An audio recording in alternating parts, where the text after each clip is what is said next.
All right, here we go. Salute to Knicks Nation on this Sunday night. Another edition of Knicks Weekly, episode 69. Pause. On tonight's episode, more FIBA basketball updates, man, as Jalen Brunson and RJ Barrett dominate their respective matchups in FIBA exhibition, man. Plus, we are back on our season review series, man. Tonight we'll talk RJ Barrett and the Block Nest Monster, Mitchell Robinson. CP the Fanchise, Trataros on the ones and twos. Lock in, man. Hit that like button, hit that thumbs up button, and share these videos for the number one Knicks show for the fans, by the fans. The number one Knicks podcast for the fans, by the fans. Knicks Fan TV. Let's get it going, man. Salute to everybody in the chat. We got another good one tonight, so let's get right into it, man. All right, man. Al, how you feeling, bro? Good, man. Just got back today. Yeah. So I'm chilling. Ready to talk some Knicks. Okay. You know? Yeah. Overall, good vacation, man. Got to relax, man. Got to recharge the batteries before the baby's on the way. You know what I mean? A little baby moon, if you will. Is that what they call it? I think that's what they call it. Yeah, you can call it that. You can call it that. That's what we're calling this vacation, a baby moon, man. Because we all know what it's like when you have a newborn on the way. No sleep. So gotta get as much sleep as possible before that happens. Yeah. But how was your weekend, man? Absolutely, man. Oh, no. I'm not done with you, man. Because my weekend wasn't as eventful. You know, I didn't have all the wine and cheese. You know, I wasn't partying it up with Barack and Michelle like you did. Did you see them out there? No, I did not see Barack and Michelle. Barack and Michelle, your neighbors out there in Martha's Vineyard.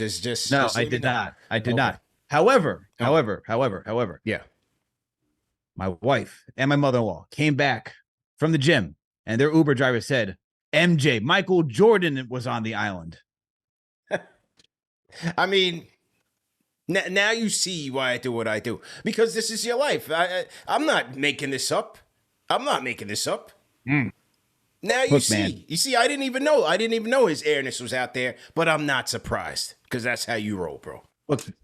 Look, I'm just chilling, hanging out, going out for runs, man, doing the simple things, all right? Not going too crazy, all right? Like I said, I'm trying to relax.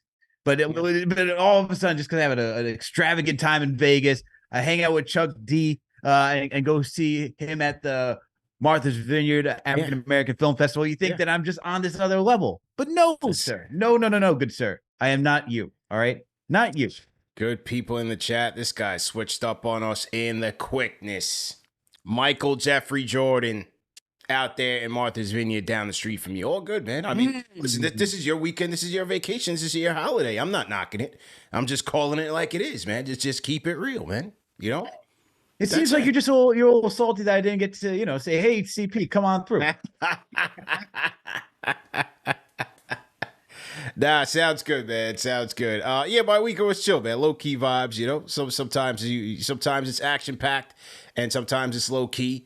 I did go to the 50 concert on Friday, so not as. Oh, you did? How was that? It was a good time, man. You know, you had to turn back the clock a little bit and go back to my younger days. Some G Unit action. You know what I mean? Mm-hmm. Yeah. Tell me you were rocking the triple XL.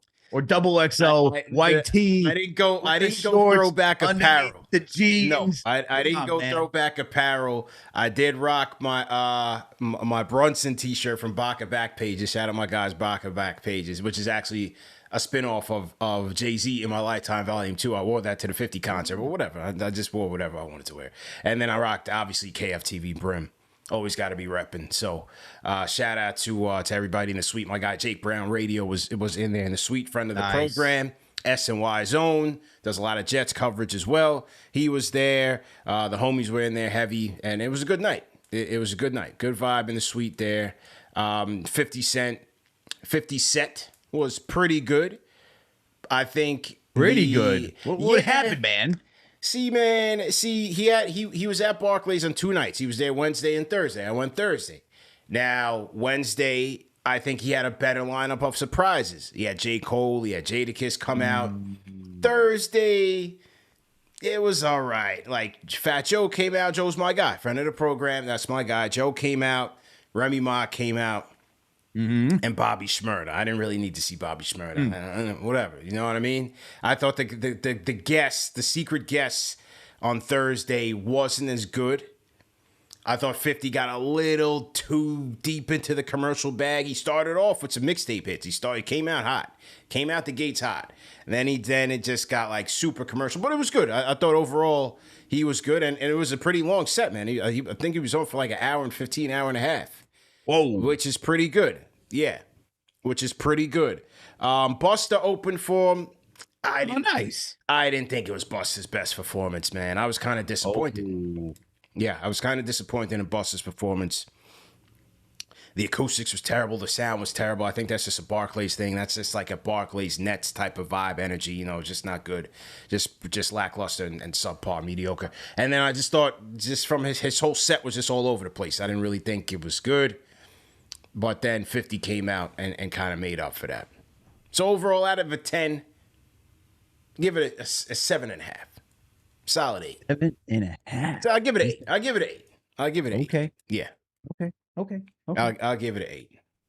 So yeah, It sounds like you just wish you were there on Wednesday night. I do. Yeah. I do. But ran into a lot of Team KFTV heads out there, so it's always a good time, you know.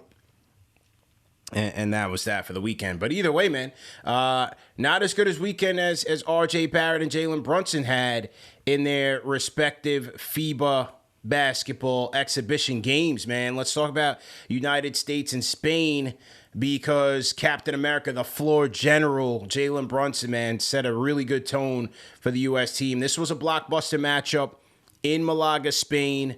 USA coming into hostile territory, a pretty packed house there. I don't know the arena, but a pretty packed house there, with Spain being the hometown favorite, the home country favorite, number 1 and number 2 respectively in the FIBA tournament. So you had to expect championship type of competition, that these two were going to go at it. And they really did in the beginning, man. Very physical game. You could tell both teams really wanted to go at it. Obviously, Spain, every team wants to knock the U.S.'s head off, so Spain was no different. And despite not having Ricky Rubio, Spain was still tough. They had a lot of inside presence. The Hernan Gomez brothers. You had our guy, Billy, former Knick, and his brother, Bo Cruz. Then they had a couple other cats, and they were playing pretty physical inside. But Brunson really set the tone early. I thought of the 3 exhibition games that they played so far, this was his most aggressive offensively. He went 9 for 9 with 21 points. And Spain was going with their backup point guard, filling in for Rubio, Juan Nunez, 19 years old, who's making a name for himself in the Spanish league. But you can kind of tell Brunson was like, you're not gonna have a day against me. You know what I'm saying? Like, you're gonna put some respect on my name, and you could tell kind of Brunson was kind of wearing that chip on the shoulder, being real aggressive with him, being real physical, and really just taking it to him. USA took a 10-point lead into the half, and then it's kind of like a tale of two halves, because in the third, Spain just went out on a ferocious run, tightened up their defense. U.S. a lot of uncharacteristic turnovers.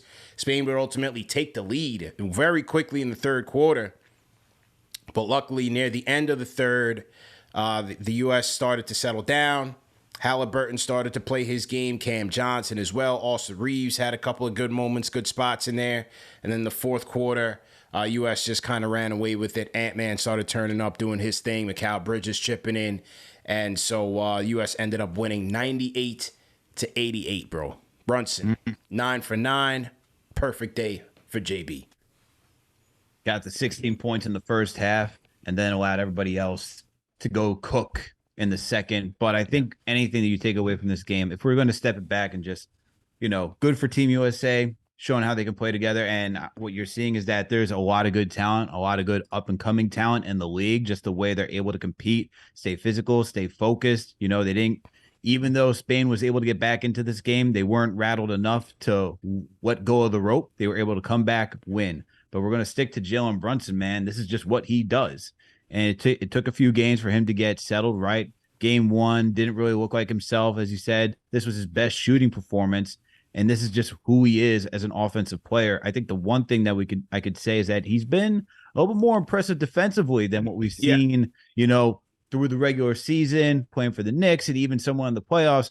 I think that's been the one bright spot, if you're taking away from Team USA, is that defensively, even more so where he's having that chip on his shoulder, because I think he's heard that, oh, not guy defensively, you don't really have to count on him. Like, even I say, from your point guard, I'm not really expecting him to be this lockdown defender. There's not many point guards in the NBA that are lockdown defenders, right? Because they're tasked with the responsibility of orchestrating the offense, being a scorer. So for that side of the game, doesn't really not really looking too much from a point guard's perspective. But for Brunson to be able to do this in the World Cup, we're not talking about NBA championship, what he gets paid the millions of dollars to do, right? But to come out here for a World Cup series and throughout all these games just play some solid defense, I think that's been impressive and what's been standing out for the most part. I mean, it helps that you see him flourishing with better players around him, right? And seeing what he can do with someone like Ant-Man on his side. I mean, you got Austin Reeves who's hopping in there, right? You got Triple J out there as well. Mikal Bridges. So to see him with this type of talent and see what it looks like, and you see the facilitating too. But I think defensively, that's the one thing that's been standing out to me so far from these games. Yeah. The effort is certainly there, man. Defensively and offensively as well, and not just Brunson, but all these guys. These guys are coming out and playing hard. Even in an exhibition game, they were going at it. They were going toe to toe with Spain, and you could tell the U.S. really want to go out there and prove that they were indeed the number one ranked team in this FIBA tournament, as FIBA has moved them up ahead of Spain into the number one spot. And so they're certainly not taking it lightly. I like the dynamic between how the offenses flow with Brunson and Halliburton. They definitely get after it a lot more defensively and get out and run a lot faster. They play a lot faster when Halliburton's out there. He gets him out in fast break. He's swishing and dishing. I think he had an insane amount of assists in this game, if I go back to it. But, Halliburton, they can certainly rely on Halliburton for his playmaking if Brunson's going to go out there and be more aggressive on the ball. And then you also saw them playing together more in this game. Not sure if that was by design by Steve Kerr or if Mikal Bridges was dealing with something, because Mikal Bridges did end up finishing the game, especially in the second half. But you saw a lot of Brunson, Halliburton, Edwards guard rotation in that game. So we'll see if that's a sign of things to come or if Kerr was kind of just playing the matchups there. But still very interesting in that it just shows Jalen Brunson's versatility, because he can play on the ball, he can play off of the ball, and still be very effective for Team USA. So their next matchup will be, I believe, Saturday and Sunday. They're going to be playing Greece and Germany over in Abu Dhabi. So I believe that's going to be Saturday and Sunday against the Greek Freak. And then they play a Germany team who has the Wagner brothers, Franz and Moritz. They got Dennis Schroeder. And they got Daniel Tice out there hoisting up threes, man. Daniel Tice today, and Kelly Olynyk was damn near going shot for shot from three-point land between Canada and Germany, who squared off for the second time this week in FIBA friendlies. But it wasn't about those guys, man. It was about our guy, Broadway. Who's that? Yep. Let's go. We're going to put some respect on his name tonight, because, the haters, man, the couch potato coaches, Hall of Fame coaches that we got at home, they're nitpicking him all over the place with his workout videos. Get a new trainer. He's slow. He's only going left. He's got no right hand. He's got no bag, this, that, and the third. Well, let me tell you something.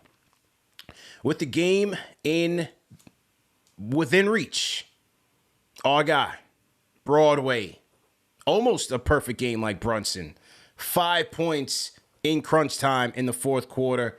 6 points in overtime. He's only going left, but they couldn't stop him all night because he went 13 of 14 from the field with 4 rebounds, 1 assist, and he was just going in. And if my guy Shai Gilgeous-Alexander wasn't hogging the ball the entire time, the entire tournament, my guy RJ probably would have dropped 40. Shai, SGA, get the hot hand the ball, please. Can we get the hot hand the ball? But nevertheless, RJ delivered for his countrymen in crunch time, fourth quarter and overtime. Just strong, man. Just strong. You know, that this was your RJ game. Bully ball to the cup. Stop me if you can. And yes, he's going left. And tonight, they had no answers for him. He's looking strong. He finished strong. And that's that. He definitely put on some size. Definitely put on some more muscle over the offseason. And we'll see if that helps him finish a lot better at the rim as he prepares for the NBA season. But nevertheless, you look pretty strong today, man. Look pretty strong. 31 points, 13 of 14 shooting. Great game for RJ. Good game. Good game for RJ. We've seen this before during the regular season, right? Where he's just able to get his shot off around the rim at will when he's able to muscle in down the lane like this. So there's nothing to me from this game that he did that we haven't seen before, right? I mean, he shot 4 for 4 from downtown, got to the rim at will. We've seen these type of games before. I would like to, obviously for me, like excellent performance from RJ. Want to see this consistently through the regular season, right? It's not like we talked about with Kevin O'Connor. It's not that he can't do this. Can you do this consistently? And it's not necessarily give us 31 points on a nightly basis, but can you be that guy that gives us a solid 16, 18 points efficiently on a night-to-night basis? The thing I want to see, though, CP, I want to see a mid-range jumper, man. I want to see that. I just want to see it because if he can do that, it'll just open up his game more, man. But other than that, solid performance from RJ playing for Team Canada. They needed him tonight, and he got it done.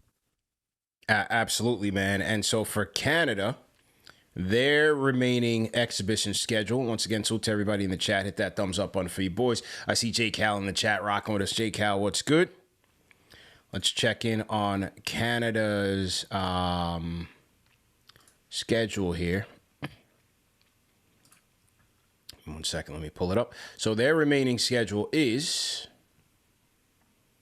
they play Spain. They'll travel to Spain and they'll play Spain on August 17th, and then they'll play DR on August 18th before they head over to the PI, to the Philippines, to get it in for real. A lot of games on this FIBA thing, man.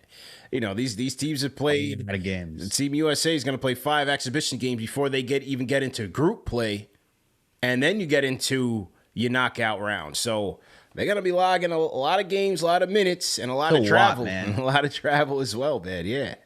Was it always like this, man? I don't remember it being like this many exhibition games before getting into the group play. You know, I don't recall. For World Cup, I mean, for for World Cup and like World Championships, I think so.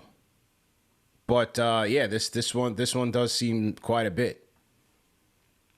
It does seem quite a bit for both teams. So we'll see how it shakes out. But I'm looking forward to it, man. Like I said, both these teams. I don't know. Well, the one thing is for Canada, I don't know if it's still not clear if Jamal Murray's even going to play. Because if Jamal Murray plays, this Canadian team looks a lot different. Yep. I mean, right now, SGA and RJ, I mean, you had Kelly Olynyk drop like 20 points today. Dead serious, bro. That was their big three. That was their big three. And Kelly Olynyk must have hit about 8 3-pointers in this game. Kelly Olynyk. Who would have thought that it was not been Jamal Murray, SGA, and RJ, and it would have been SGA, RJ, and Kelly Olynyk. Yeah, well, without Jamal Murray, they have no chance. I can tell you that. They had no chance. They struggled in both games against Germany.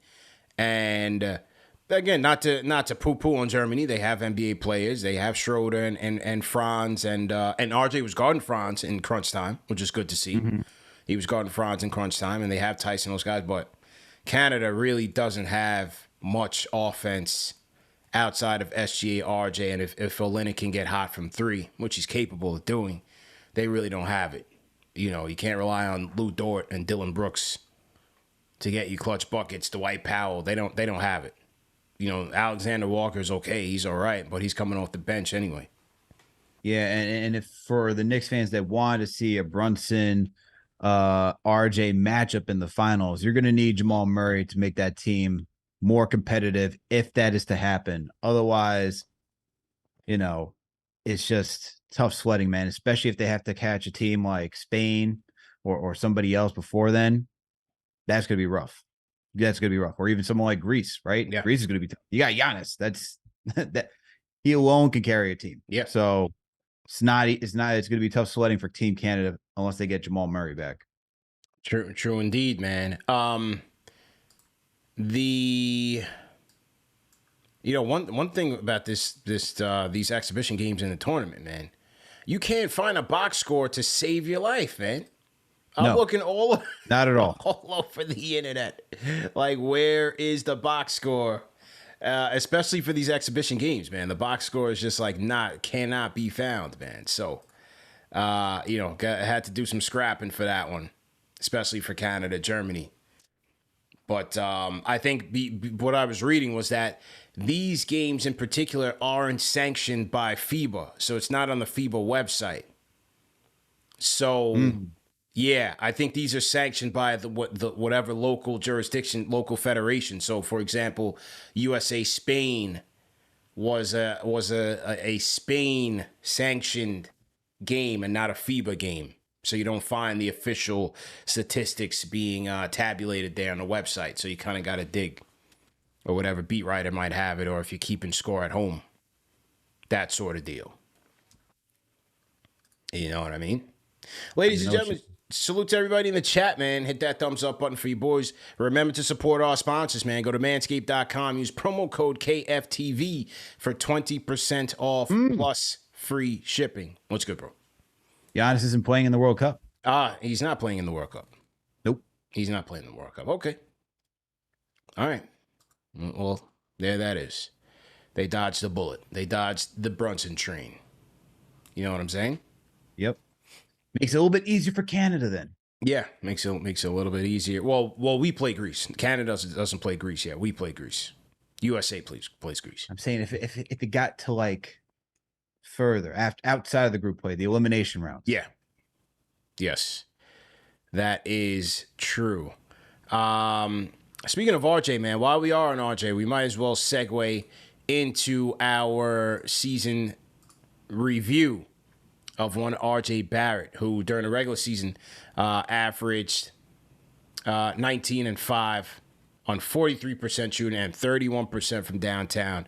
Postseason, 19, pretty much 5 on 43% shooting and 32% from downtown.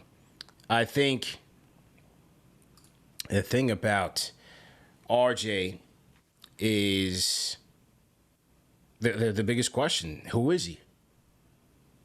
Who is he? And which version of him will show up when the Knicks need it the most? Because if you want to review him in year 4, there were no significant improvements over the course of that 82 games span, right? Like you said, where was the mid-range? Where was the efficiency from 3? Where was the finishing at the rim? Like, there was no real significant improvements in his game in the regular season, and that was a disappointment, you know, especially after he got the contract. He's coming in another year older. You're looking for, you know, obviously he has the work ethic, but he just didn't see that improvement. And so he had some brutal swings, man, to start the season off. It was brutal. Now, he had a good stretch, right? Between December 9th to February 4th, 23-game stretch. He averaged 22 points per game, 46% from the field, 37% from downtown. That's what you would like to see consistently. But we know consistent and RJ Barrett do not mix.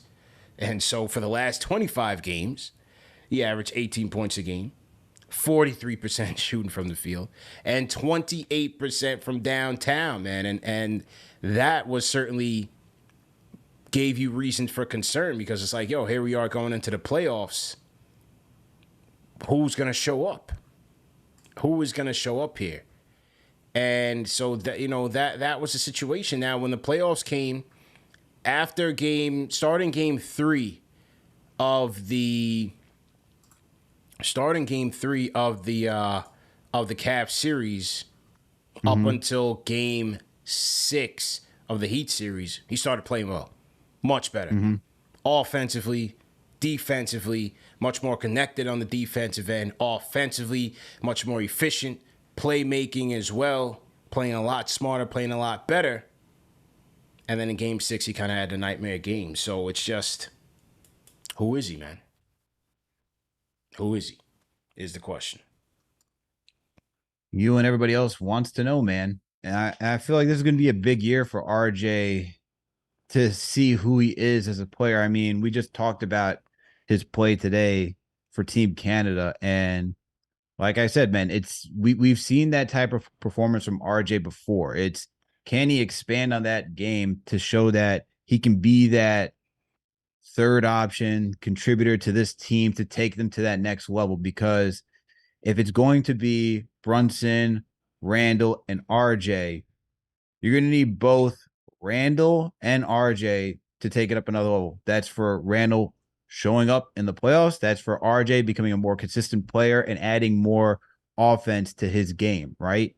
And if we're going to get the same thing this past season from RJ, this is where I'm wondering, is this, coming down to the end of the road? Because if you're going to have someone like Josh Hart, right, who's doing similar things, right, finishing what you want RJ to do, finishing in transition, finishing around the rim well, being a good defender, he plays the wing, right? If you're the Knicks and you're like, we just extended Josh Hart, and RJ is still being this inconsistent when you already know what you're getting out of Josh Hart, to me, that makes RJ expendable. So for RJ this season, right, even if it's just consistency with the limitations that he has in his games right now, that's still a good step in the right direction to say there's something more from RJ potentially, as long as he can be consistent. What do you think, though, we're going to get from RJ this season? It's hard to tell. You don't know. This is year 5, man. Right? Like, I would love to see the guy who finished the playoffs outside of Heat Game 6 and Game 1 and 2 of the Cavs series. I like to see the guy who, in between that time, really started to take off. But it's hard to say. It's hard to say. There's a lot of factors that play into it. Number one, the starting 5, the lineup, the spacing issues. And number 2, it's on him as well. He's only 22. He's going to be 23 this year. But like, one of the things that was I think disappointing, especially last year, was that when Tibbs kind of gave him the reins to take over that second unit, he never really separated himself from the rest.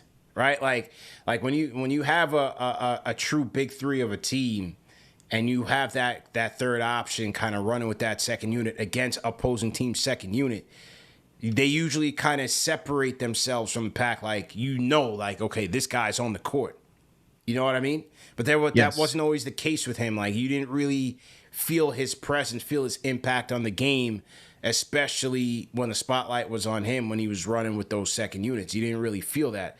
I thought that was an opportunity lost for him, especially last year when Tibbs tried to give him that reign and kind of staggered the Brunson, RJ, Julius lineup to really give him that second unit. But he didn't really separate himself from the pack. Again, what will be his intermediate if Julius and Brunson are dominating the ball and he can't get to 36% from 3, right? He finished 31% from 3 last year, bro. That's where he finished at. It's woeful. Gotta try to get to at least league average, man. Gotta try to get to at least league average. We can live at league average. 31%. That's dreadful, man. And the finishing at the rim, bro. A guy his size, he's got to finish a lot better at the rim. He's in the 24th percentile in rim percentage, 18th percentile in effective field goal percentage. Dreadful numbers, man. He's got to pick that up. You know what's crazy is that before the lacerated finger when he played Dallas in December, right? From November 17th up until that point, he was shooting, from the field. He shot 45% from the field, 39.6% from downtown, averaging about 5 attempts from downtown as well. He was getting you 22 points per night over the course of 36 minutes. And that's including the 6 rebounds and a little over 3 assists. So we know he can do it, man. We've seen it. We've seen him have these stretches, and maybe you could say, hey, after the lacerated finger, it really messed up his game, this, that, and the third. But it doesn't matter, man, when you're up and down during the regular season. If you're going to play, you still got to perform well. I hold that for every single player, whether it be Julius, Brunson, RJ still got to perform well while he's out there. You got to figure out how to adapt and still be efficient and impactful while you're on the court. But the thing is that we kind of saw this come around back in the playoffs, right? He wasn't necessarily the best three-point shooter, but he became efficient, solid defender, and was just the second guy, man. Offensively, he was the second guy when we needed offense because we didn't get it from Quick. We did get it from Randall. Grimes wasn't shooting well. I mean, Hart had a really good first series against the Cavs, but somebody who performed well through both series for the most part, outside of Jalen Brunson, it was RJ Barrett. So I'm going to ask you this. If RJ still has an up and down regular season, but yet he consistently shows out in the playoffs, right? Are you okay with that? Are you okay with that moving forward on this roster? Yeah, absolutely. Okay. If you can do it when it counts, of course. You know what I mean? If you can do it when it counts, of course. Look at Jimmy, the guy who consistently puts up better numbers in the postseason. Right? If you can do that, what you did in the 82-game season, yeah, it might be tough to get through what you got through. But if you can deliver in the postseason, that's what we're talking about. And he started to play a lot better. Mm-hmm. My thing is not like it's one thing for Jimmy, right? Because Jimmy established, you can argue that right currently he's like somewhere between top 10, top 15, top 20 in the NBA right now, right? You can make those arguments. But wouldn't you say that you need the consistency from RJ during the regular season to put you in position to be even better in the playoffs, right? Because those regular season performance, right? Even when we look at what Randall did for that good stretch that he had, right? December to March. Because of that style of play alongside Brunson, the Knicks were able to be that 5th seed to face the Cavs, right? As much as we poo-poo the regular season, it is a key component in your positioning to who you're going to face in those matchups in the postseason. So shouldn't we also say, hey, RJ, we need that consistency to get that good standing? Like if the Knicks are a 2nd, 3rd, 4th seed and you have home court advantage, don't you want that to make your lives a little bit easier in the playoffs? Right? Yeah. So like, I feel like there has to be some level of like saying that RJ, even though he shows up for the playoffs, I still need it during the regular season, man, because you need those type of performances in order to get you into that prime position to compete well in the playoffs. Because playoffs is mostly about who you're matching up with, right? Yeah. Like if you're telling me like Knicks faced the Bucks round 1, forget what Miami did. Are you confident as much as you are against the Cavs? No. Yeah. That's what I'm saying. So I feel like that regular season is still important, even though those type of performances in the postseason are more impactful, more important, right? Just because it's money time. But you need that regular season to get you there. Sure. And I think it puts everybody at ease. The coaches, the players, when you know what you can expect from a guy night in, night out. It just hasn't been there with him just yet. So we'll see, man. We'll see how he gets through. I haven't.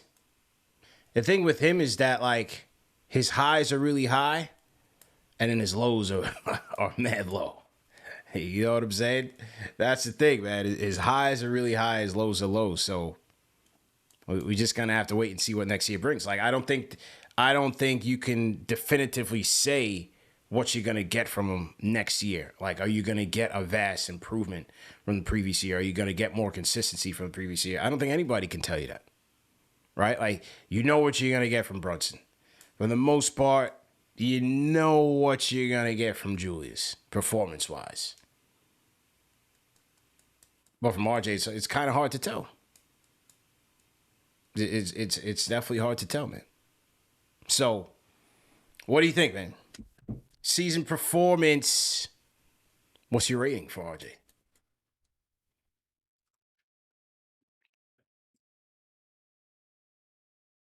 Tough, man, because he did so well in the playoffs, but the regular season was such a mixed bag.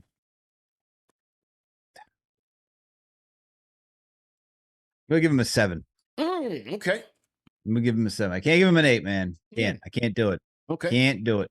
Just because the regular season was so up and down, but the playoffs were that good. If he didn't have a good playoffs, man, we're talking about 5, 6. Yeah. But the playoffs were that good where I think 7 is fair for how RJ finished the season as a whole. Okay. I'll go 7.5. Yeah. Why? What's the half? Why is the half? Playoffs. I thought, again, in between I thought Cavs series 3, 4, 5, Heat series 1 through 5. He was good. And that's when it counts. I gave him a 7.5. Give him a 7.5. Okay.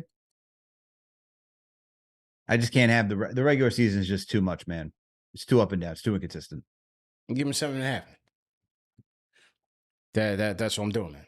You guys want to call in, man? Call us up. The phone lines are down. You can call us on the Discord and tap in with us. We got VA Nick on the Discord. VA Nick, when you hear this, go ahead and unmute your mic. VA Nick.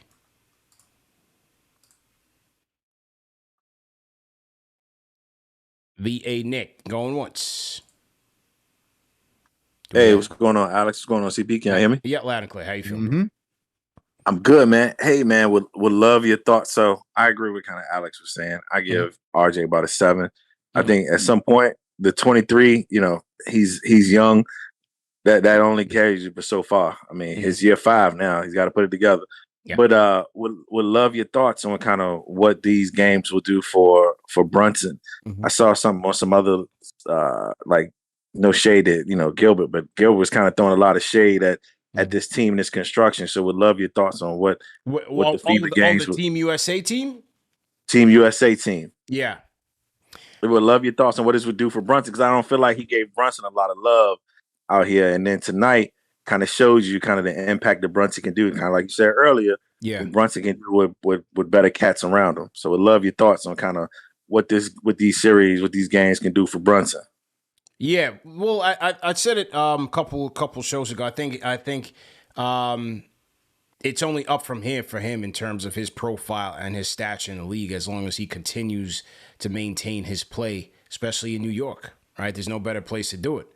And, come on now. And they're only going to continue to put. See, Gil just be rambling just to talk, right? He just likes to hear himself talk a lot, like like the clickbait. Yeah, he just likes to be just yap and flap his gums every day. But is it a terribly constructed team? Not necessarily. Like, you need a good balanced team, right? But see, I think that's what people miss. I think everybody is looking for the stars. And, Colangelo and those boys showed you a long time ago, they weren't trying to just pull the top 10 cats in the league. They were trying to build teams. Yeah, yeah. And that was the whole process. Yeah. And I think that's what's missed. Yeah, you need a good balance. It's not to say that they'll be the favorites going into this thing. They could easily get plucked off. But, Spain is a tough team. France is going to be a tough team. So, but the thing is with them is that they're wearing the doubts on their shoulder. To a man, all these guys are hungry, man. You look at how they played Spain today. Like, they're not taking no days off. This was an exhibition game, and they went hard. They went hard in this game. Led by Brunson. They put in work. Yeah, absolutely. Led by Brunson, man. I'm sorry. Say that one more time. Led by who? Brunson. Come on, man. Come on, man. Yeah. That's what I'm talking about. And that's kind of what the root of my question was, just around, like, do you think this will change or elevate kind of how he's perceived around the league if he continues? I know he's not going to go 9 for 9 every night, but in terms of, like, how he continues to maintain the pace, continue to control the control of the game, all that stuff, do you think that'll kind of change the perception of him around the league? Yeah, definitely. I believe so, man. You know, like I said, coming from a second round pick, it takes time before everybody's on board with who you are as a player. But now he stepped out of the Dallas, you know, the Lucas spotlight. And now he's into his own in New York. It's only going to elevate it from here. And now he's working with Steve Kerr and Bolstra. You know, all those guys on that Team USA staff. He's learning from those guys. And Steve Kerr can't stop speaking about the guy. Yeah, Steve Kerr. Hey, we might want to watch out for Steve Kerr for some low-key tampering. Yeah, right, right. After the Golden State run is over, man, he might be recruiting Brunson. You know, hey man, they better pony up. But nah, man, I appreciate all that y'all do, man. Y'all do some great stuff over here. Man. Keep pushing that content. Appreciate it. VA Nick on the check-in. Salute to VA Nick, man. Salute to everybody in the chat once again. Hit that like button, hit that thumbs up button for you boys. Al, what's your take on that, man? I agree with what you said, man. I think to even add on to that is that I think Brunson will be a better player coming out of this, right? I think it's different when you play with players who are more established or better than what you're accustomed to. I think it elevates your game because you just have to be on point that much more. And I think coming back from Team USA, we're going to see Brunson look at the game differently. You know, learning from guys like Kerr, Spoelstra, Ty Lue, even having Grant Hill around just to get some even more exposure to, a Hall of Famer. That type of experience can't be poo-pooed, man. Like, that is some legitimate experience. Guys who usually play for Team USA at some level, whether it's the Olympics, whether it's the FIBA World Cup, they usually come back playing better, right? Regardless if you have, like, your feelings about Zach LaVine. He did come back playing better, man. He did come back playing better. So did Tatum, so did Brown, so did Marcus Smart. All these guys did come back playing better after playing for Team USA. So I expect Brunson to take another level, man. Yeah. The thing I'm hoping that he's doing, man, is he's recruiting. I hope him and Josh Hart are recruiting. Ant-Man. It's good, bro. Ant-Man. Get Ant-Man. Point guard like that? To New York. You like having a point guard that knows what he's doing to facilitate that? Hey, man. Get it to New York, man. Fact. And the other thing I'll say, CP, is that maybe Kerr is saying, all these good things because who knows, man? Maybe he wants to be the coach of the Knicks after the Warriors dynasty is done. Maybe he's like, look, man, Bob's out of here. I may have to be out of here next. Jason Aravalo in the chat, he's with you, man. He says, is Steve Kerr locked up contract-wise? So he's already on the Fire Tibbs bandwagon. He's with it. Let's not forget, CP. Yeah. And here comes, I'm going to put my tinfoil hat on. Let's not forget who was talked about as the next head coach when Phil Jackson took over. It was Steve Kerr. It was Steve Kerr. Right? Yeah. Unfortunately, we got Derek Fisher, but hey, Steve Kerr, man, was in those discussions. So, I'm just saying, maybe Kerr wants to, see what New York is all about, man. Go from one expensive city to another one. Talk about it, man. Hey, you just never know, man. You just never know. Well, you know what, man? Jalen Brunson is certainly garnering a lot of, making a great impression. Making a great impression on Steve Kerr and the coaching staff, man. And for you people at home, make a great impression with premium men's skincare. And that is with our guys at Caldera Lab, man. I've been telling you guys about Caldera Lab. Premium men's skincare products. It's got my skin feeling nice, young, smooth. I'm feeling like a young whippersnapper again, Al. No wrinkles. You know what I mean? Looking nice and clean. And shout out to our guys at Caldera Lab, man. You guys definitely want to check them out. Go to calderalab.com. Use promo code KFTV for 20% off plus free shipping. It's a great deal. And when you go on there, check out the Regimen package. It's a great package, great starter package with all of the cleaning and moisturizing products that you need. You have the Clean Slate. That's your daily face wash. You can use that during the daytime, during the nighttime. Once you finish with the daily, then you want to apply your base layer. This is just your face moisturizer, facial lotion. Also good. And then at nighttime, you could use the good.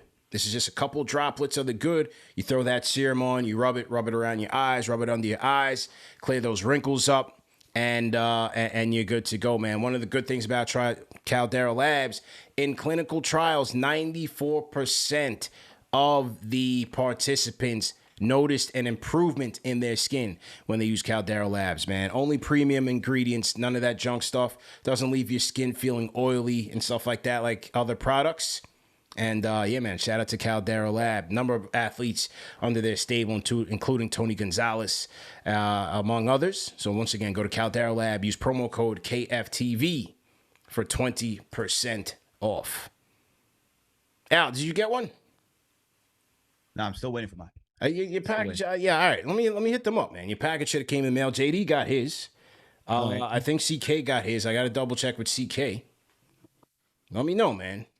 All right. Make sure they're not stealing your mail out there, man. Do you got a camera or something? Oh, of course, I got a camera on my doorstep. Come on, yeah. Man.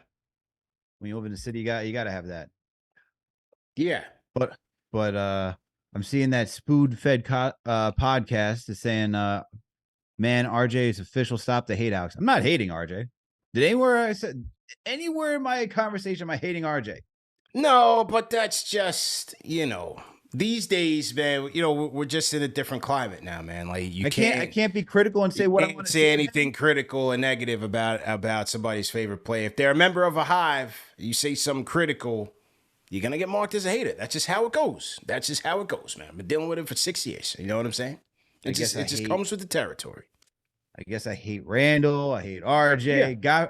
God forbid. I just want to see the Knicks players improve. Yeah. And develop a well-rounded game. Yeah, you just you can't say anything negative, man. You can't say anything bad about anybody's favorite player, or else it's over with, man. It's over with. There was something else. Oh, somebody in the chat was asking. HJ Smith says, CP, have you guys talked about the team option for Josh Hart's new deal? We didn't, but it is quite notable, Al, because Hart's deal, as we say, man, let Leon cook. And as usual, they ended up with a good deal, man. Josh Hart's deal includes a team option. Let me just pull this up here. So to everybody in the chat, hit that thumbs up button for you boys. Josh Hart's deal includes a team option. This is from Fred Katz of The Athletic. Let me pull up Fred's tweet here. Okay, here we go. Josh Hart has a team option in the final year of his extension. League sources say making the extension $58 million over 3 years guaranteed, with the option worth $22.3 million in 27-28, and the extension kicks in next season. It's a good deal, man. It's an even better deal with the team option. Even better. So to get a team option, right? Yeah, that's crazy. Honestly, I think that's even that's crazy just for how well Josh Hart performed once he became a Knick, how good he's been throughout his career, right? Even though he hasn't been like this elite level talent, he's a solid role player, man. Everywhere he goes, he's involved in trades because teams know what he can bring to a team. So to see that the Knicks get another team option, right now they have all three Villanova players on good team deals. Plus you think about RJ, plus you think about Randall. This team's contract situation compared to other rosters, it's looking good, man. Yeah, it's looking good. Which for me makes me think, what team is going to knock on the Knicks' door when they're like, oh, we need some better contracts because we extended this guy, or this super max player that we have doesn't want to be here anymore, but we want to reset the books. We don't want these long-term contracts. What's a good, favorable contract that we can go out there and trade for somebody? That's what I'm going to be looking for. Yeah. True indeed, man. True indeed. All right, here's Spoon-Fed Podcast response to you. He says, nah, y'all was talking good, then saying you don't know if he's going to be good. Huh? Stop it. All right, that just sounds like babble. What are you saying? He says he showed up in the postseason, randomly never showed up. I'd rather bet on RJ. It's common sense. Okay. I don't think at any point we said whether he was going to be good or not. We just said, can he be consistent? Right? I think people hear what they want to hear. I don't think we ever questioned whether or not he's good. We just said, can he be consistent? Can the guy who showed up in the playoffs show up in the regular season? Can he turn into a more efficient player? Can he do that? Who is he? That was the question that we started off with in this season review conversation. That's all I want to know, man. That's all I want to know. Can this guy on a night-to-night basis be consistent? Yeah. Can he help the team move forward if he's going to be that third guy? And talking about it's just straight up impact and winning, man. It's just straight up impact and winning. Nothing that we said was off base. His defense was atrocious during the regular season. His shooting was a roller coaster during the regular season. During the postseason, he played better. Those are just the facts. So the question is, can he string it together in year 5? Simple. 5 years in the league. Can we get some consistency? Simple. I didn't know that was a big ask. I mean, it's just simple. That's all we said. That's all we said, man. So that's on RJ. People did weigh in on the chat and they'd give their rating. 7.5 for me, 7 for Al, right? Okay. Let's get to the Block Nest Monster, Mitchell Robinson, man. Proud Papa. Shout out to Mitch. Congratulations to Mitch. 7.4 points, 9.4 rebounds, 67% from the field, 1.8 blocks. In the postseason, 6.5 points, 9.3 boards as usual, 60% from the field, and 1.5 blocks for the Block Nest Monster, Mitchell Robinson. And for Mitch, that was year 5 for Mitch, man. One of the longest tenured Knick. Put some respect on his name, man. The longest tenured Knick is Mitchell Robinson. Insane to think he's the longest. That is even crazy to think, man. And he extended. Right. And they extended him and they gave him his deal. Mitch got the bag. 4 years, $60 million for Mitchell Robinson. How did Mitch do this year? I thought, Mitch was Mitch, man.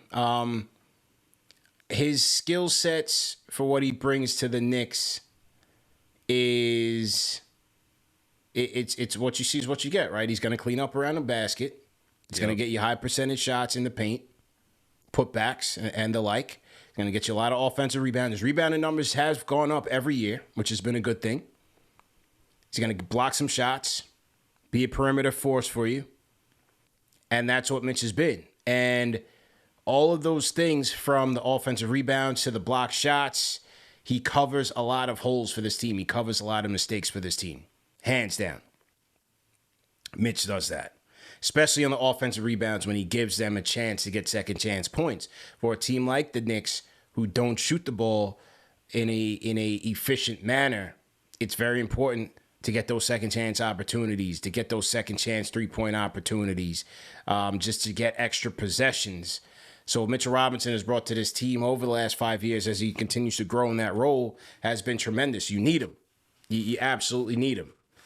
His ability to protect them defensively and cover up for their mistakes, to be the last line of defense when it breaks down at the point of attack, extremely important. And then again, on the board, both offensively, defensively, incredible. His block percentage on top of his offensive rebounds, not too many centers can give you those numbers that he gives you, right? Steven Adams is probably the best offensive rebounding center in the league. Mitchell Robinson is right there. So that's been him. Had a fairly decent year this year, durability-wise. Yeah, he missed a couple of missed some games as well, but we had Hartenstein there. The question for me with Mitch is, I don't think his game is ever going to evolve into anything else. A lot of people's like, get some more offense, shoot the ball, this, and the third. He's never going to do that. Now, in the modern game where you're seeing a lot of bigs have more versatility, being able to step out, being able to shoot, is his skill set with this team, does it have longevity when you think about the spacing issues?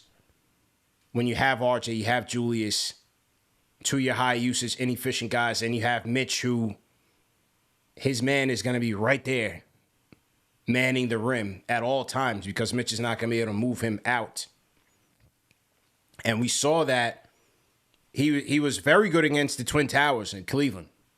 Dominated them.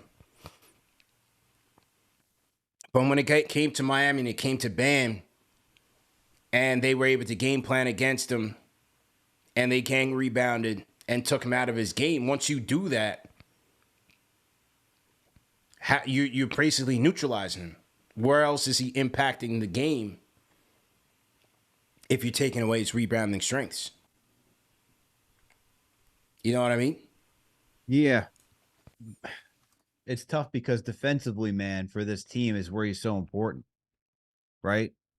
It's, we went over when we rated Julius Randle. You went through all the numbers, right? We had Jake Asman on the show. You went through the numbers. Julius, perimeter defender, woeful everywhere else. RJ wasn't a great defender this year. Brunson wasn't a great defender this year. So it was really Grimes and Mitch who are your building blocks for that defense in the starting unit. I get that his offensive game is just putbacks, getting the offensive rebound, and all that. But you need what he does defensively. Otherwise, the Knicks are allowing 140 points on a nightly basis. And Mitch being that rim protector stops that from happening. So is his offensive game going to come around? Probably not. If he gets a jump hook, right? Just a turnaround, has slight post moves, which I will say we did see some of that this past season. Early in games, they would find Mitch on the block somewhere down low and give him opportunities to work on his post moves. I'd like to see more of that this season to see if you can give him a little bit more offensive responsibility to keep him engaged in the game, because let's also keep it at a buck. If you're doing what Mitchell Robinson is, just being a defensive stalwart, and you're not seeing the ball on offense, you can lose focus throughout the game, right? Moving the rock, sharing the ball, letting your big man get the easy buckets, that helps them stay engaged. So hopefully they can do that for Mitch this season, so that way he can stay engaged. Because look, we saw it, man. Commented on the KFTV post, he was upset that he wasn't getting enough touches, man, on offense. So hopefully the Knicks can figure out how to keep him involved on offense, even though his game is probably going to stay limited. But look, what he offers you, like I said, who else is doing that? Especially if you have a team that doesn't shoot the three ball well. You talked about Steven Adams being the best offensive rebounder. He is 5.4 offensive rebounds per game. Mitchell Robinson, number 2 during the regular season with 4.5. That's just how good he is, man. Yeah. Mitch ranked 16th in the NBA when it came to total rebounds. For a Tom Thibodeau team, you just need him on this roster. Yeah. That's where it's like, if you're going to have Tibbs as the head coach, man, this is where it's like, we keep coming back to the conversation. Is it going to be RJ or is it going to be Randall who's going to figure out how to shoot? Or are you going to upgrade at one of those positions to create more floor spacing so that everyone else can operate? That's why I feel like at some point, look, the whole star thing is always going to be there, right? But if that doesn't materialize, at some point, they're going to make a move to really make the starting five better than it can be. Because I'm just not sure how much of an impact he makes on this team as they play better teams, right? The Miami series was an indicator, like, yeah, he can get a jump hook, as he can turn into Kareem Abdul-Jabbar for all we care. But that's still not going to solve the spacing issues that this team has. Because when you have RJ, when you have Julius, those guys need room. It's always going to be 1-on-2, 1-on-3 when these guys are going to the basket. Because Mitch he's there. He's not moving anywhere. He's not going anywhere. So I don't know. I think it's just a very interesting dynamic because he gives them so much on both sides of the ball, but at the same time, he takes away from their offensive potential as well. It's a funny thing to think about, man. It's a very funny thing to think about. Yeah. I just I'm trying to think of like how many modern bigs do you have that are just so impactful on both sides of the basketball outside of look, Jokic, Embiid, tiers of their own, right? We like can't very few guys like that. We'll get a Cat, Miles Turner. Who else is a stretch big in this league? Yeah. Who? Yeah. Who Well, else? it may not be that, but if you look at some of the teams who finished in the final 8-4, they either had that guy like an AD for the Lakers or Jokic for the Nuggets, or they So had that's another a good, guy like we're talking about. That's just we're talking about one of the top. Like or, when AD's or on, they we're had talking about top they 5, had a top 10. platoon, though, or they had a platoon like a Boston. A Boston you could have went with a Horford, or you can go with a Robert Williams, or now you can go with a Porzingis if he's healthy, right? Miami, they've had Bam, who is that two-way guy, but you can throw in Love. They like teams that also are incorporating a little bit of versatility as well. You know what I mean? If you don't have that guy who's perfect on both ends, you could either slide in one or the other. That's why I felt like why Hartenstein also added a good mix, a good balance to what Mitch was bringing. Even though Hartenstein was just stepping out and shooting it, they still ended up running some plays for him at the top of the key, at the nail, and he was effective that way, and that opened things up on the backside. You get what I'm saying? Yeah, of course. Like, and that's where I'm like. So you got Hartenstein. Maybe he takes another step. Maybe he adds more to his game. Maybe he becomes the stretch big that we thought we were getting at the beginning of last season. Maybe that is like the middle ground the Knicks have right now. But even when we saw Hartenstein out there with Randall, RJ, like it still wasn't doing anything against Bam Adebayo. I think like there's a lot that happened in that Miami series. I don't put Mitch at the top of the list. Like in like the issues that the Knicks had of just clogging the paint.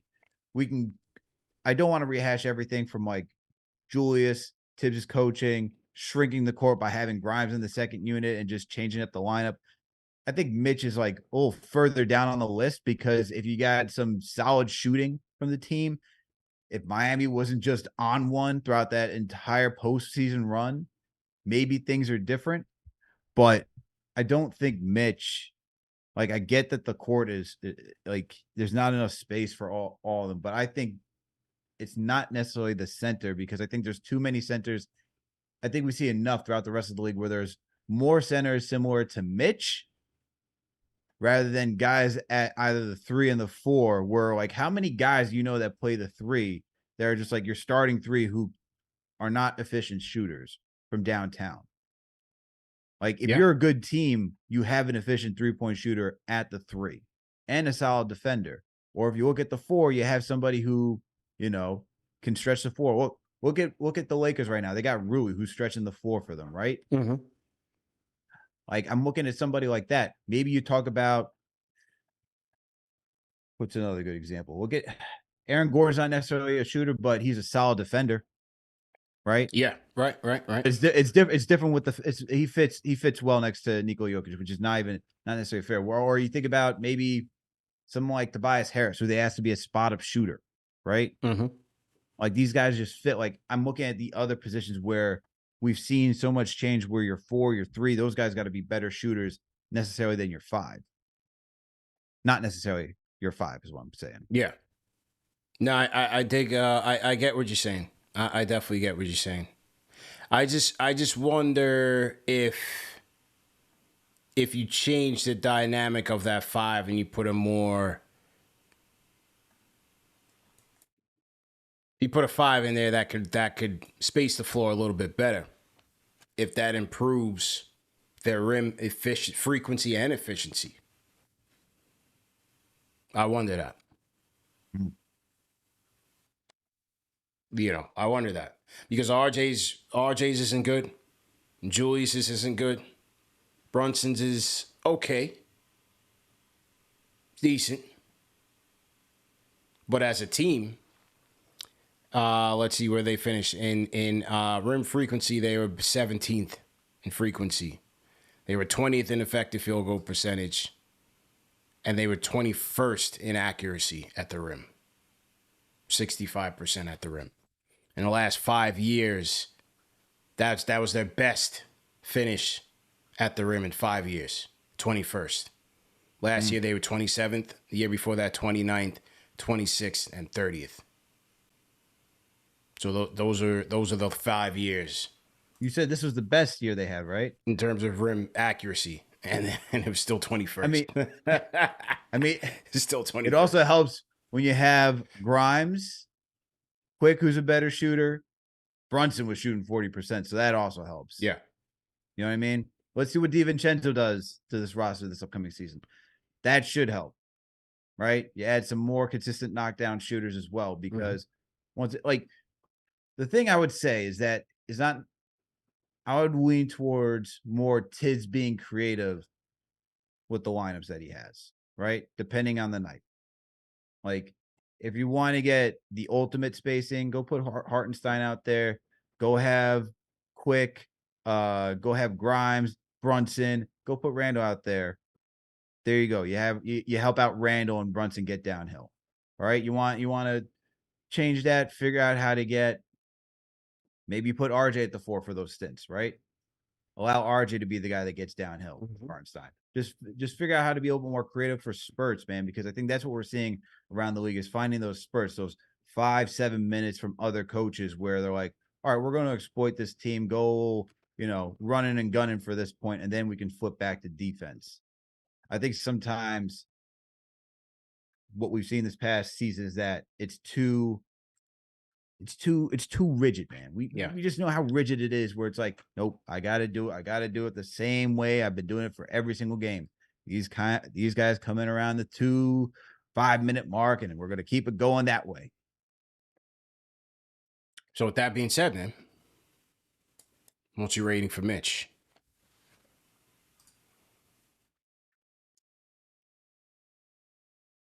What do you guys think in the chat? 1 through 10, what is the season rating for Mitchell Robinson, man?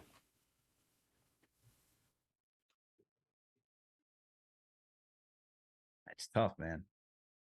Mitch was good, but he also missed time. He only played 59 games this season. Mm-hmm.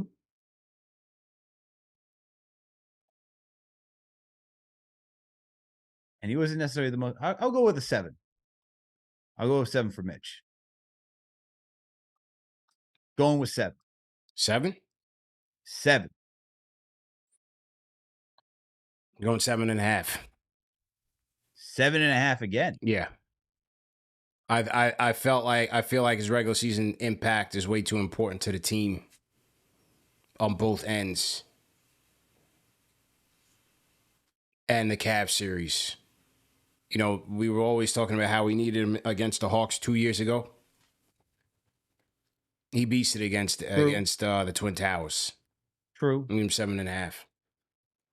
True. His impact on the team, man, especially during the regular season. This team finished 3rd in the NBA in offense. Right? Mm-hmm. 3rd. They finished 3rd in offense in offensive rating. I got to give him a lot of that. Especially second chance opportunities, man. Yeah. Yep. Yeah. I'm going to stick with a 7. I'm going to stick with a 7 just because I think he didn't have enough time. I think 59 games this season was. If he got 65, around 65 mark, I could have gone to 8. But I also just remember there were nights where he just looked lost, and there were times where Hartenstein needed to come in and be that guy. So Mitch was better this season than we've seen years past, but there's still another level to his game to be even more consistent. Yeah. So I'm gonna stick with a 7. They were 2nd in the league in half court in offensive rebounding percentage. 2nd in the league. They were 3rd on putbacks. How many putback points did the team score per 100 missed field goal or reboundable free throws? They were 3rd. How many putback plays did a team generate per 100 missed field goals or reboundable free throws? They were second. A lot of that is Mitch. A lot of that is Mitch.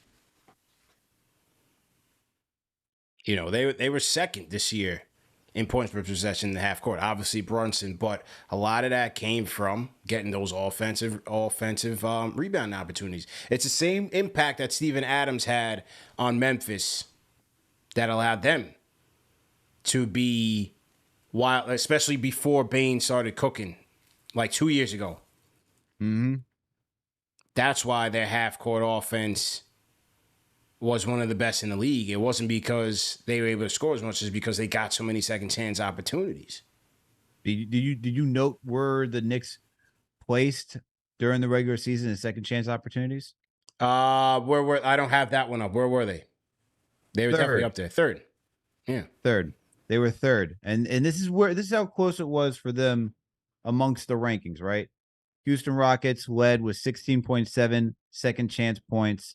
Toronto Raptors 16.4. Knicks 16.2. Mm-hmm. You could even argue if Mitch played more of those games, right? You could even say, hey, they could have even been number one. Yeah. That we're talking about minor differences at this point. 0.5 is what separates the Knicks from being number one.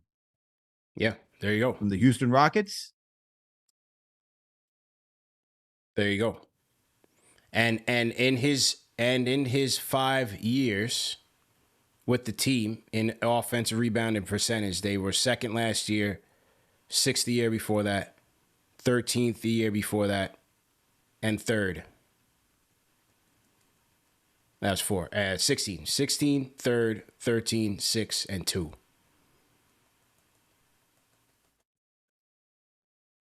So there you go. And amongst bigs this season, he's in the 93rd percentile with an effective field goal percentage of 67.1%. Yeah. It's important. Now, playoffs against Miami. I thought Bam was great all playoffs, including the finals. He going up against Jokic. I thought Bam was great.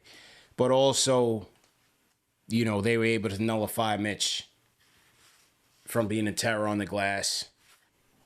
And also, I felt like the way Miami's offense just had the Knicks scrambling the entire time, I thought Mitch, a lot of times, got caught out of position, where that impacted him getting boards as well. So they got to him. They got to him. But overall, whole body of work, I got to give him 7.5. Hey, man. If I were Mitchell Robinson, I would be exhausted too, being the defensive anchor for the Knicks against Miami. Absolutely, man. Let's go to the Discord. Chauncey up on the Discord. Chauncey, what's good? Yo, how you guys doing? How you doing, man? Good. I just wanted to talk about RJ. Yep. I mean, I'm a little concerned just because I don't think he's gonna get the proper, not to say development, but if you look at any number 3 in a big 3, like say for example Kevin Love when he went to Cleveland or Chris Bosh when he went to Miami, their number is always going to take a step down. So RJ being the number 3, clearly Tibbs wants Randall to be the 2. Barrett's clearly 3 in Tibbs' eyes. So what do you think about that? Because we're expecting him to blossom into this superstar, which I would love to see. We're seeing his improvements. He had a great game today. He had a pretty good playoffs, but I don't think he'll ever reach his full potential with this system. What do you think? Yeah, I think that's a fair point. It's a fair point, especially when, this is going to be Brunson spearheading this thing.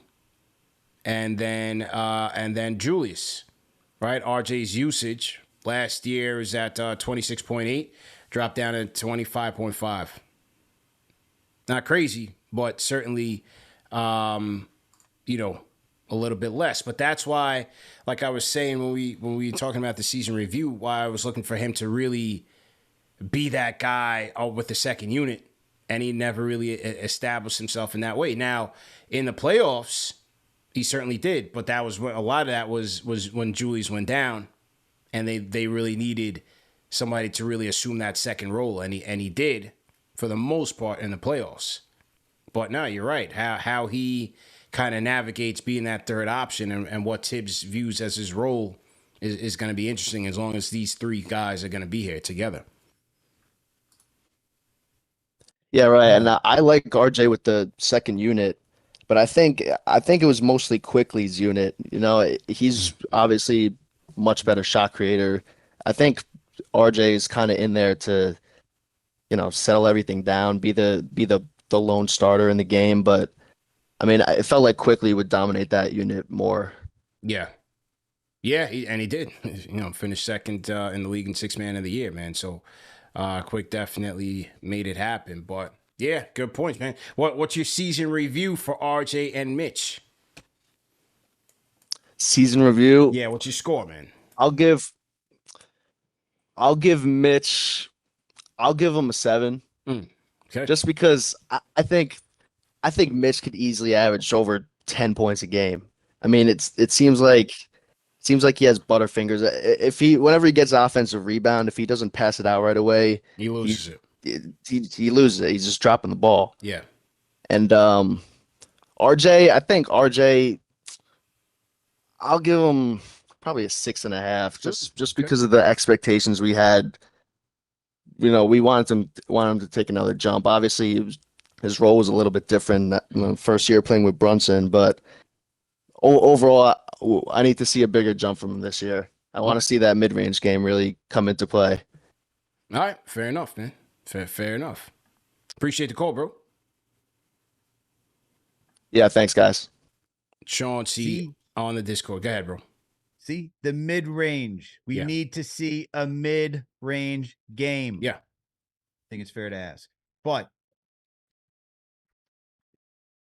I think I agree with what the caller said. I think the add-on to RJ with the second unit too, I think it's just also for spacing, man. And just to get RJ in a groove. Because first quarter, Julius was a thing, and then Brunson was going to be the second guy in the first quarter. Then RJ wasn't really going to get his. So to get his, it was going to be Quick and RJ with that second unit.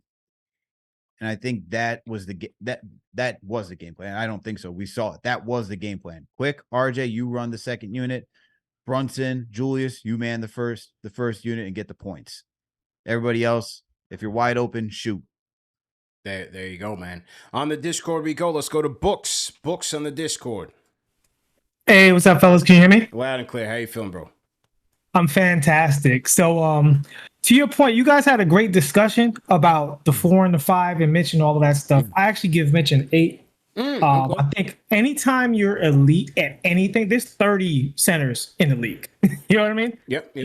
And Mitch was elite in an area. He gets high grades for that. Honestly, I knock points off of Mitch more for the not being able to control his immaturity in the press than anything else. And that's something he has to continue to work on.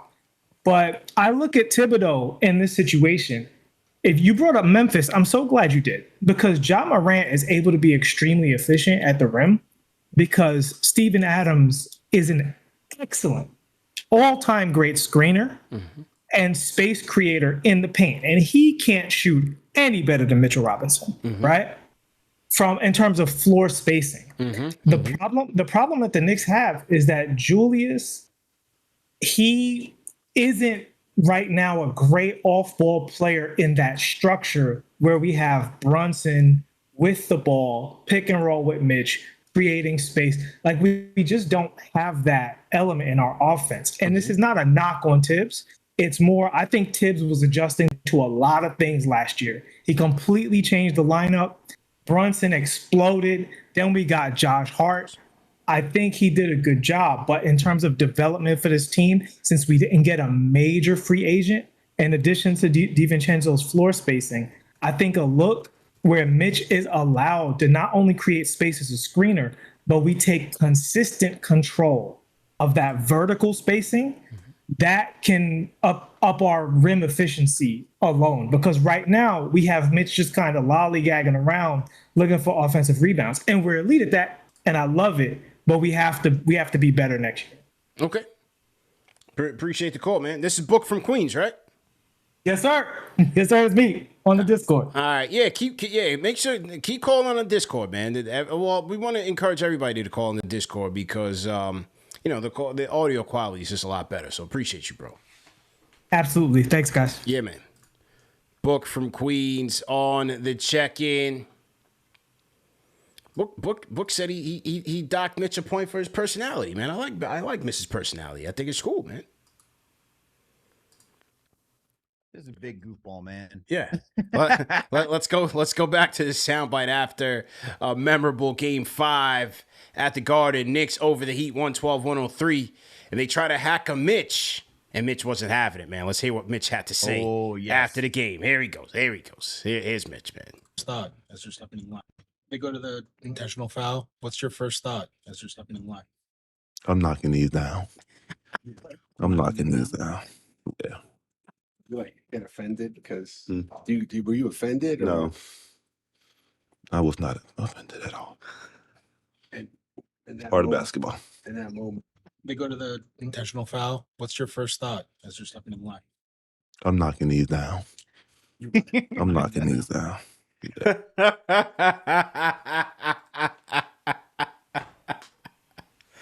Yeah, I rock with Block. That's heavy, man.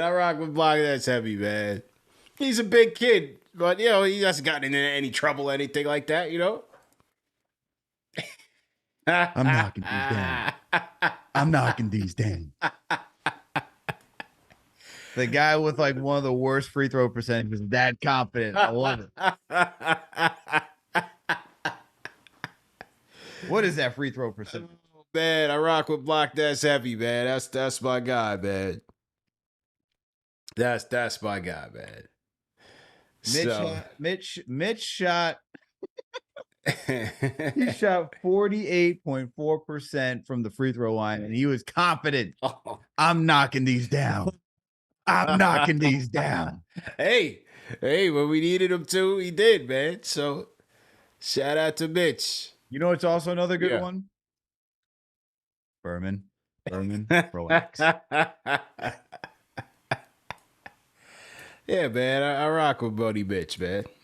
That's my guy. He's into his cars, and then that's it, man. He does his TikToks, his Rick Rocks, whatever you call it. I mean, that's it, man. I miss. What's that Mitch segment that the Knicks had him doing? What was it called? Mitch's block party. Yes, yeah, Mitch's block party, yeah. I missed the block party. Yeah. Okay, let's go to Jay on the Discord, man. Wrap it up. Jay on the Discord. Hey, y'all can hear me? Yep, loud and clear. What's your name? Where you calling in from? Yo, what's going on? It's Jay from Houston. Jay from H-Town. What's good, man? Man, first off, Mitch is hilarious. Yo, that dude, he's just hilarious. Yeah. Second of all, man, I think when we got a guy, like, no knock on RJ, but he hasn't been the most consistent. You know, we all know he's not a great finisher around the rim. And like you said with Mitch, it's like he kind of makes up for some of those deficiencies that we have on offense, like when we're not shooting well.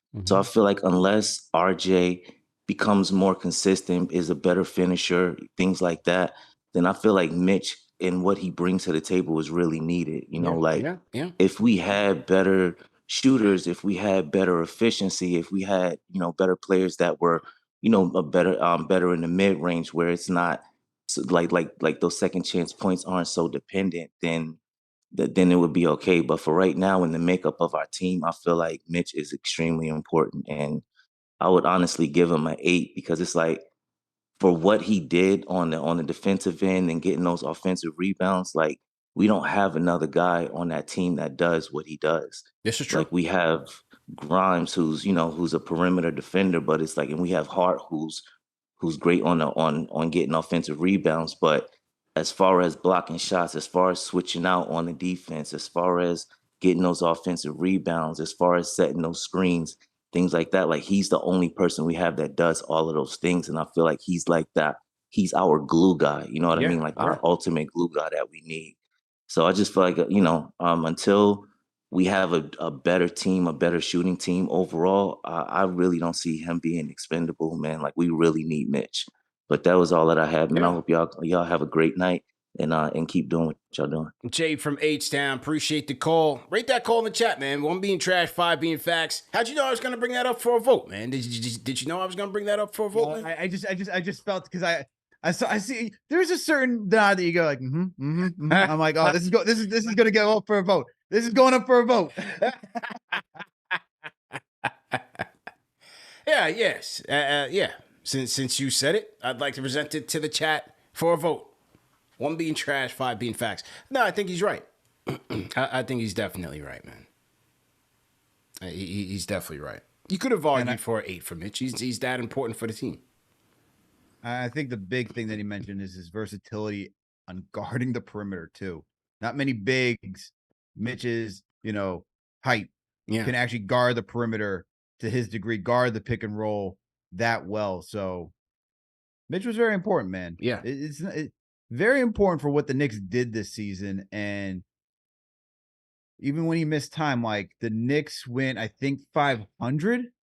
I'm pretty sure they went 500, maybe a game above or below when he was out.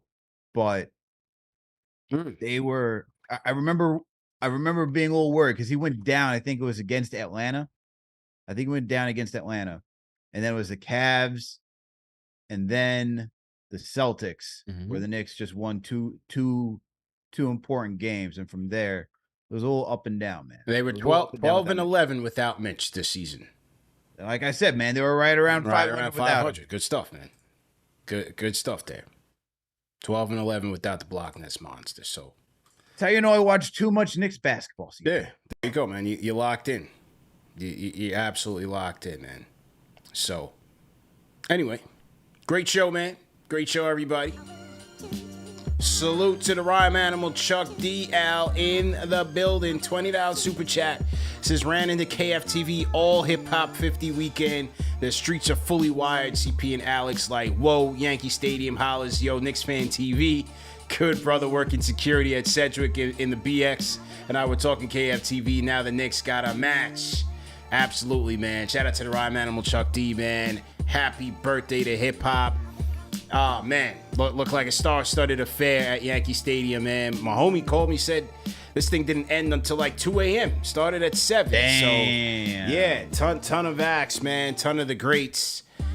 Just getting their flowers from the Yankee Stadium faithful. The captain showed up. Derek Jeter showed up. Yeah, Come on, Derek. man. You're going to, first of all, they're hosting the performance in the BX. Yeah. All right. Yeah. Where it started. Okay. And of course, you got to go do it at Yankee Stadium. All right. Let's do it right. Let's do it right. And it only makes sense that if you're going to be at Yankee Stadium, you got to have the captain. Gotta have the captain there. Gotta have the captain, man. But shout out to the rhyme animal Chuck D, man. Absolutely. It's been a big year. Big year for the culture, man. And I'm glad that Chuck is right there front and center, getting his flowers and contributing in a major way with incredible content and obviously performing a lot of hits. So shout out to Rhyme Animal Chuck D, man. We salute you. We appreciate you, man. 1,000%. Shout out to Jay Bless Dylan, $5 super chat. Says theoretically, Obi is in the most improved convo. Fournier gets traded and Cooks can become solid role player in LA. Does Tibbs get fired even if we make the playoffs? If all that happens, no. No. Rafael Joel Rubio, $5 super chat says Embiid better than Hart in Philly news. CP and Alex, what do you think of that scenario? Definitely unraveling up there. Yeah, I mean, I don't know about unraveling just yet, but we'll see who blinks first. Is Harden gonna show up in shape and play, or is he gonna sit out and chill until a trade is done? I think both sides are in a lose-lose situation at this point. I don't see him getting to the Clippers without help. The Dame stuff is going to, Morey has shown you, he'll wait. He'll wait. So we'll just see who blinks first in this staring contest. But any type of Embiid situation, I don't see that being realistic until at least a year or two anyway. So make sure to go listen. If you want to hear more talks about the James Harden debacle in Philly. Make sure to go check out the NBA report. We had Kevin O'Connor on to help break that down. So there's more conversation about that. Absolutely. And speaking of more conversation, man, the schedule is released on Tuesday, Al. We right here. We're less than 2 months away from Knicks basketball kicking off. So the schedule kicks off on Tuesday. We'll be live Tuesday night, breaking it all down, all of the quirks, the West Coast trips, you know, the tough stretches of the schedule. We'll do some predictions, all that fun stuff. The in-season tournament schedule is released that day as well. I could see it in your eyes. You're excited about the in-season. I'm thrilled. I'm thrilled, man. Hey, listen, if they make it, I'll be in Vegas either way, but if they make it, it's going to be a turn up. It's going to be a turn up, man. I don't like that. Oh, we're in Vegas. Let's go back. Yeah. So just get your tickets ready, man. Get your tickets ready, because we're getting out of Group B, and we're going to make it. Ooh. So let's see. Take it down, Milwaukee. Yeah, I love it. Yeah. Let's see, man. But either way, great show, man. We'll see you guys Tuesday. Remember that the show is available in audio podcast format, man. No reason to miss it. Catch it on all the major podcast platforms. Salute to the replay gang for those of you watching after this live show. And as Alex said, man, catch up on all the previous content, man. We had a great show with Mike Vorkanoff. We had Kevin O'Connor on the NBA report. We had Chuck D on the NBA report. You know, I'm gonna run the live stream again that we did when we talked about his documentary, How Hip Hop Changed the World, PBS special. I'm gonna run that live stream again this week for our Throwback Thursday live stream. So make sure you guys tap into that. And so many people, CP. Yeah, we had David Aldridge. We had Jamal Crawford. Trevor Lane. We had Keith Smith. Mark Jones. Come on, Jones. Man. Who? Mark Jones. Mark Jones, man. Yeah. We had so many great guests. Yeah. So many. Yeah. And there's only more coming down the pipeline. Yeah. We went off this off season, man. No question about it, man. No question about it. So either way, see you guys Tuesday, man. Have a productive week.